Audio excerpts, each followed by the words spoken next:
અને ક્યારેક આપણને એવું થાય કે એ એની મમ્મીને બધી વાત કરે, આપણને ન કરે કાંઈ. અને મમ્મીને એમ થાય કે ઓલીને બધી કે મને ન કરે. પણ તમને ક્યારે એવો વિચાર આવ્યો છે ખરું કે આવું શું કામ કરે છે? પુરુષોને છુપાવવું નથી, પણ પુરુષને ઘર જોડી રાખવું છે ને, એટલા માટે એને ખબર છે કે હું આને આ વાત કહીશ ને તો આને આમ લાગી જશે, મમ્મીને કહીશ તો ઓલીને ખરાબ લાગી જશે. એટલે હોલમાં પુરુષ જુદો હોય અને રૂમમાં આવતો પુરુષ જુદો હોય. એટલે આપણે એમ થાય કે છુપાવે છે, બહુ છુપાવતો નથી, એ ઘરને બચાવે છે. ઘરને જોડવા માટે એક સેલોટેપનું કામ કરે છે. અમુક વસ્તુ પોતાના હૃદયમાં રાખી દે. તમને શું લાગે છે માત્ર તેલથી એને કોલેસ્ટ્રોલ આવ્યું? ના, આવી કેટલી વાતો એને એના હૃદયમાં છુપાવેલી રાખી છે ને, કહેવાનું હોય ને ન કહેવાનું ક્યારેય કોઈ સુધી પહોંચાડે. એને ક્યારેય નહીં કીધું એ ગુસ્સામાં મમ્મી તાર માટે આ કહેતા હતા. પણ આપણે બધા શું અપેક્ષા રાખીએ ખબર? ખાસ કરીને મમ્મીઓને સાસુઓ, તું મારી સામે એને ખીજા, મારી સામે. અને ઓલી સ્ત્રી કે તમારે ખીજાવું હોય તો મને રૂમમાં આવીને ખીજાવાનું, બધાને સામે નહીં ખીજાવ. એટલે આ બે જનનીઓને વિનંતી છે કે આમને સેન્ડવિચ બનાવવાનું બંધ કરે. ખોટું શું કામ? જેટલો તમને શ્વાસ લેવાની, જેટલું આકાશ આંબી લેવાની તમને ઈચ્છા છે ને, એટલું જ એમને ઈચ્છા છે. એમને બધું છોડીને જવાબદારી મૂકીને જવું છે. અને મેં તો અનેક વાર કીધું છે કે આપણે તો નસીબદાર છીએ કે આપણે પિયરે છે, કે 12 મહિને કંટાળીને એમ કે હું જાઉં છું મારા મમ્મીને, તમારે જે કરવું હોય નહીં કરો. એ બિચારા ક્યાં જાય? મમ્મી ન્યા જ છે આવ્યા તેદુના, એ ક્યાં જાય? અને એ જો એમ કે હું થોડાક દિવસ ભાઈબંધ દ્વારા ફ્રેશ થઈ આવું, એટલે આપણે કાં અમે તમને શું નડીએ ફ્રેશ થવામાં? ભાઈબંધ દ્વારા જ તમારે જવાનું. થોડી એકબીજાને એટલી સ્પેસ આપો કે એકબીજાના શ્વાસ લઈ શકે. સ્પેસ લેવાનો અર્થ એ નથી કે એને તમે ગમતા નથી. મુલા નસરુદ્દીન છે ને, એણે મુંબઈ એના બધા ભાઈબંધો વચ્ચે રહીએ અને રોજ મહિનામાં એક વખત લોનાવલા જાય. અને બધા ભાઈબંધોને સવારે એમ કે હું અઠવાડિયા માટે લોનાવલા જાઉં છું, અઠવાડિયા માટે લોનાવલા જાઉં છું. અને 3-4 દિવસ થાય એટલે પાછો આવી જાય. કોઈ દિવસ અઠવાડિયું રહે જ નહીં. એટલે એક દિવસ સવારે જોગર્સ પાર્કમાં એના બધા ભાઈબંધોને એમ કીધું કે હું કાલ લોનાવલા જાઉં છું, અઠવાડિયા માટે જાઉં છું. એટલે કે એનો ભાઈબંધ હતો ને કે ભાઈ તું રહેવા દે ને, તને જરાય ને ગમતું નથી, તું દર વખતે અઠવાડિયાનું કહી જાય 3 દિવસ પાછો આવશ. એક એનું કારણ છે કે હું 3 દિવસમાં પાછો આવી જાઉં છું. એ કે કેમ? એ કે મેં ત્યાં છે ને કામવાળા બેન રાખ્યા છે, એટલા કાળા છે, એટલા કાળા છે ને એટલા કદરૂપા છે ને. એ કે મને જેથી ઈ રૂપાળા લાગે ને તેથી હું મુંબઈ ભેગો થઈ જાઉં, કે આ હારે લાગવા માંડે છે, આ ગામમાં રહેવા જેવું નથી. એટલે ક્યારેક બહાર જાશે, તકલીફ પડશે, મૂંઝાશે તો એને ખબર પડશે ઘરે છે તો બહુ હારા છે. અને એમણે કીધું ને કે બહેનો રસોડામાં બહુ તકલીફ પડે. અને અહીંયા બેઠેલા દરેક ભાઈઓને હોય, અમને આ બહેનોને ખબર નહીં હોટલમાં જમવા જવાનું બહુ હોય. દરેક બહેનો એમ કે રવિવાર બહાર લઈ જાઓ, એક દિવસ અઠવાડિયે બહાર લઈ જાઓ. તમને શું લાગે છે અમને મંચુરિયન બહુ ભાવે છે, અમને પીઝાનો શોખ બહુ છે એટલા માટે એમ? ના, અમને હોટલમાં જવું એટલા માટે ગમે છે કે અમે હોટલમાં જઈએ તો એક માણસ અમારી માટે દરવાજો ખોલે, ખુરશી મૂકીને એમ કે મેડમ શું લેશો, તમને શું ભાવશે? એક સ્ત્રીને કોઈક એવું પૂછે કે તને શું ભાવશે, એ તો અમારી માટે સ્વર્ગ થઈ ગયું યાર. કે શું ભાવશે તને, મેમ શું લેશો? એટલે એક 15-20 આઈટમમાંથી અમારે સિલેક્ટ કરવાની અમારા. અને તમને એ અનુભવ નથી, કારણ કે અમને રોજ સાંજે તમને 3:30 વાગે પૂછે શું ખાવું સાંજે, શું ખાશો? એટલે તમને એનું મહત્વ નથી, પણ અમને છે, કારણ કે અમને કોઈ પૂછતું નથી. અમારે શું બનાવવાનું, તમને બધાને જે ચાલે એ અમને ભાવવાનું. એટલે બધા અમુક બહેનોને એવું કે ભાઈ આપણને બનાવે, આપણને ભાવે એ આપણે કોઈ દિવસ બનાવી લેવાય. સાચી વાત છે, બનાવી લેવાય, પણ 3 જણનું જુદું જુદું બનાવ્યા પછી એવો વેત નથી રહેતો કે આપણું ગમતું આપણે બનાવીએ. પણ જેમાં જે વધે ને એનું મિક્સચર કરીને આપણે ખાઈ લઈએ. આ અથાણાની શોધ જ અમે એટલા માટે કરીશ કે કાંઈક તો ભાવતું નીકળે ઘરમાંથી. એટલા માટે અમને હોટલ રેસ્ટોરન્ટમાં જવું ગમે છે. અને જમ્યા પછી અમારે ટેબલ નહીં સાફ કરવાનું. ગમે એવું મોંઘું અમે વટથી કહી શકીએ, કાંઈ સ્વાદ હતો નહીં પનીરમાં તો. કારણ કે અમે તે 4 કલાક યુટ્યુબમાં ગૂગલ કર્યું કે તમને પનીર ભુરજી બહુ ભાવે છે.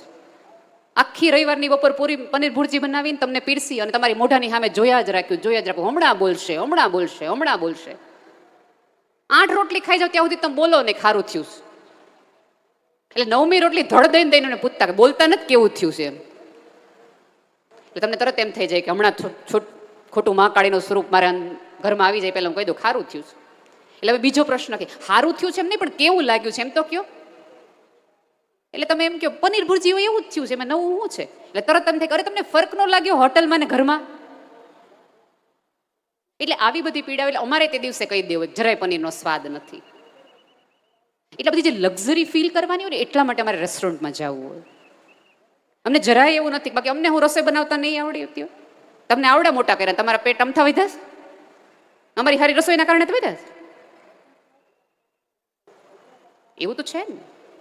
એટલે જ્યારે જ્યારે કોઈક વ્યક્તિ જીદ કરે છે અથવા તો છુપાવે છે, અને ક્યારેક આપણે જેને બહુ કે ખોટું બોલે છે કે અહીંયા નહોતા જ ગયા મમ્મી પાસે, એ ભલે એમ કહેતા હોય બેનને એને 1000 રૂપિયા જ દીધા છે, મને કહેતા હોય, તમને એવું લાગે છે આ ખોટું બોલવાનો પ્રશ્ન છે?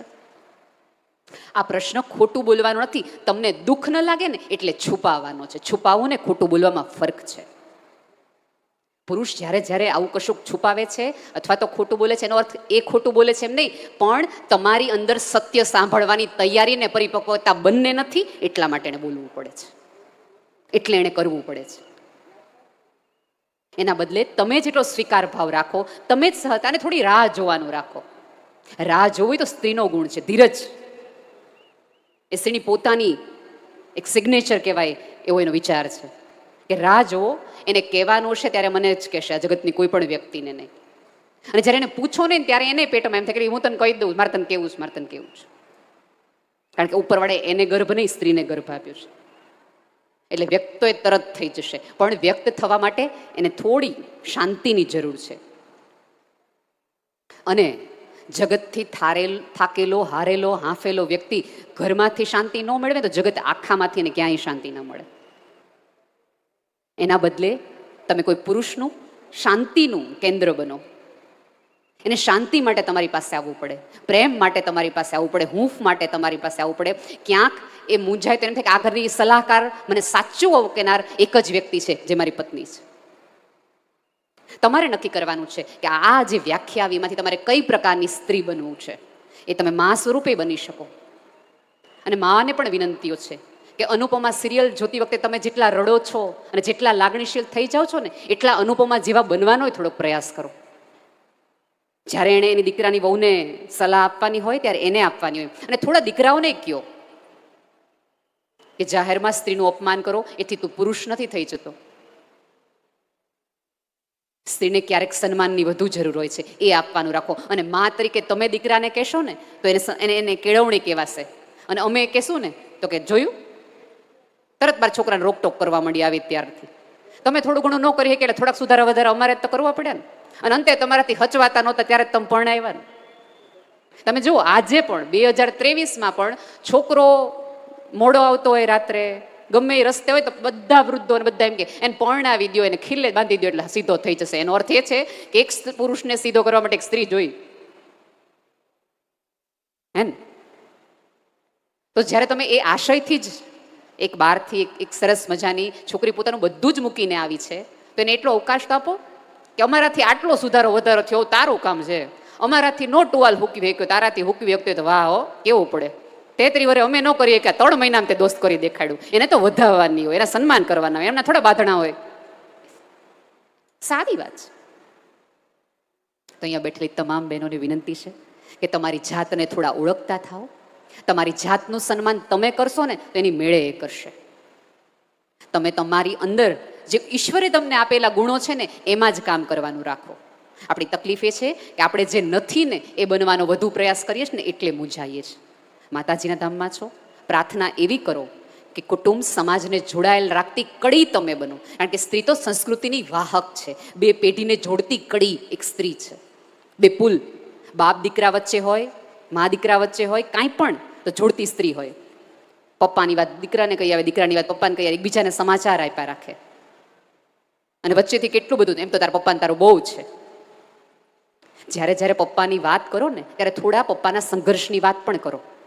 આપણે ત્યાં સ્ત્રીઓની તકલીફ મોટામાં મોટી એ છે કે તમે ઘર માટે શું કર્યું છે ને તમે બધું જ કહો, પણ તમારા પિતાએ, એના પપ્પાએ આ ઘર બનાવવા માટે શું કર્યું ને એ આપણે ન કહીએ. ચોખ્ખું કહી દઈએ, આ એકલા હાથે મારે કરવું પડ્યું, એ તો ત્યાં હતા એન્ટવર્પ, પણ એ શું કામ હતા એ ન કહીએ. એ પણ કહો કે એણે કેટલી કાળી રાતની મજૂરી કરી છે ત્યારે એ કરી શક્યા છે. અને તમારી સફળતામાં જેના ઉજાગરાના 100% સાથ છે, એ બેને કીધું ને કે એક પુરુષની સફળતા પાછળ એક સ્ત્રીનો હાથ છે. સાવ સાચી વાત છે, જેને આપણે પત્ની કહેતા હોઈએ છીએ. પણ ઘણી બધી પુરુષની સફળતા પાછળ માની 11 અને પપ્પાનું બેંક બેલેન્સ પણ હોય છે, એ પણ યાદ રાખવા જેવું હોય છે. એક વ્યક્તિથી આ જગતમાં કોઈ સફળ નથી થતું. અનેક વ્યક્તિના મદદથી, અનેક વ્યક્તિઓના સાથ સહકારથી સફળતા નામનું એકાદ ફળ એકાદ વ્યક્તિને મળે છે. અને તમે સફળ થાવ છો એનો અર્થ છે કે તમે બધાના લીધે થાવ છો, તમારી આવડતના લીધે માત્ર થયા છો એવું જરાય માની લેવાની જરૂર નથી. આપ સૌને માતાજી સદબુદ્ધિ આપે. તમે જે આશય સાથે આ આખો કાર્યક્રમને ઉપક્રમ કર્યો છે એ તમને ફળતો દેખાય. તમારી અંદરનો પુરુષ એક સ્ત્રીને ઓળખતો થઈ જાય અને તમારી અંદરની સ્ત્રી એક પુરુષને સાચા અર્થમાં એનો આકાશ આપતો થઈ જાય, એટલી જ નમ્ર પ્રાર્થના. ધન્યવાદ.